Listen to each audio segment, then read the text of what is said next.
आज मु आपणମାନଙ୍କ सहित सेयार करी मंदिर भोजी भली खट्टा मिठा दही आंबुलर राई।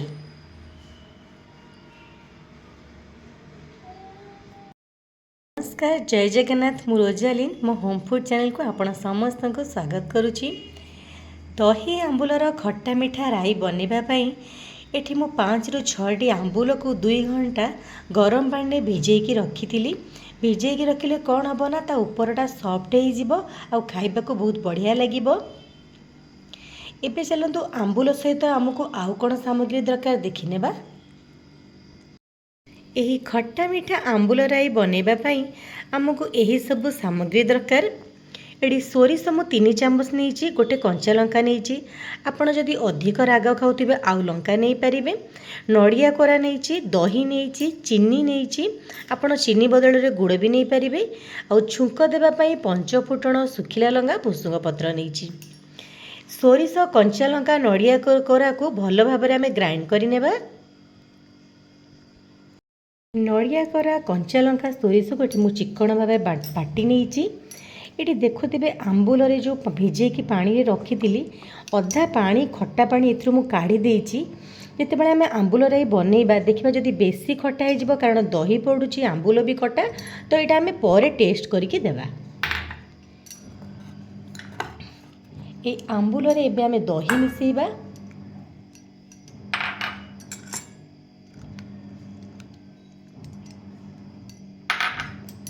चीनी देबा देकी भल भाव में गोली नेबा। ये आप गोलिला बेले टेस्ट करेंगे जदि बेसी खट्टा हो जाऊँगी ताले आपण आउ से खट्टा पानी देबेनी। आउ जदि बालांस ठीक अच्छी ताहले अल्प टिके से खट्टा पानी रू देबे। एबे एथिरे आमे टिके ब्लैक सॉल्ट पकेदेबा। ब्लैक सॉल्ट पकेले ता टेस्टा टिके अलग आसी था, बहुत भल लगे नॉर्मल सॉल्ट अपेक्षा। देखो केते कम समय रे हमर आंबुल राई हो जाउची आ खाइबा को भी बहुत बढ़िया लगी थाए। आपण ओषा पूजा व्रत दिन मानकरे खाई परिबे बा अन्य दिन मानकरे भी आपको खाई परिबे। आम ओडिया घरे तो 12 मासी लोक पूजा पर्वाणी करी थांती आ केतेक पूजा थाए जो थिरे आमे बिना प्याज रसुण रो अरुआ भात खाऊ, से दिन भी आपण एटा बनै परिबे। एबे एथरे आमे चलंतु छुंक दे देबा। छुंक देवाई गोटे तड़का प्यान नहीं, से गोटे चामच तेल देछि। तेल गरम हो गलानी। एबे 5 फुटण सुखिला लंका पकईदेली ता सहित भुसुंग पत्र।